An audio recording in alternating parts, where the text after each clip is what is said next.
అన్న నాయకత్వం, పెద్దిరెడ్డి గారి నాయకత్వం.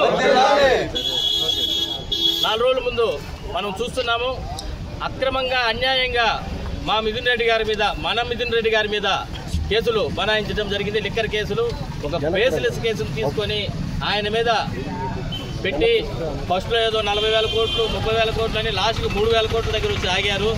మరి ఆ డబ్బులు ఎక్కడ ట్రాన్సాక్షన్ జరిగినట్టు ఎక్కడా లేదు.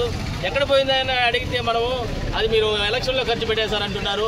అంటే దానికి లెక్క పక్కా లేదు, దాన్ని ట్రాన్స్ఫర్ చేసుకొని ఉంటారు కదా, అది ఎక్కడా లేదు. ఆ సాక్ష్యాధారాలు ఎక్కడా లేవు.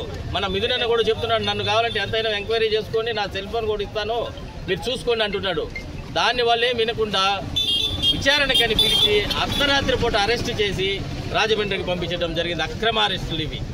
ఎక్కడ కానీ లిక్కర్ స్కామ్ జరిగినట్టు లేదు. ఇంకా జరిగిందయ్యా అంటే 14 నుంచి 19 మధ్యలోనే జరిగిందని అప్పుడే చంద్రబాబు నాయుడు గారి మీద కేసు పెట్టడం జరిగింది. ఆ కేసుని ఇప్పుడు విచారణకి తేవాలని మేము కూడా కోరుకుంటున్నాము. ఎందుకంటే దాన్ని తీసుకొని వస్తేనే తెలుస్తుంది. ఇది ఎక్కడ కానీ ప్రైవేటు ఆర్గనైజేషన్లు ఎక్కడా చేయలేదు, ప్రైవేట్ వాళ్ళు ఎవరు అమ్మలేదు, గవర్నమెంటే అమ్మింది. గవర్నమెంట్ అమ్మి దాన్ని ఎలా చేయగలరు లిక్కర్ స్కామ్? ఖచ్చితంగా ఇది బేస్లెస్ కేసే. మా మిథునన్న గారికి మేమందరూ కూడా, ప్రజలందరూ కూడా, రాయలసీమ ప్రజలు, స్టేట్ ప్రజలు, మనం రాజమండ్రిలో చూస్తుంటాం ఎంతమంది ఉంటారో అంత అర్ధరాత్రి పూట కూడా అలాంటి ఫాలోయింగ్ ఉన్న నాయకుడిని లోపల వేసేస్తే మన జగనన్నకి అండ లేకుండా పోతుందని అనుకుంటున్నారు వాళ్ళు. ఖచ్చితంగా ఇది మళ్ళీ కడిగిన ముత్యంలాగా మన మిథునన్న వస్తారు.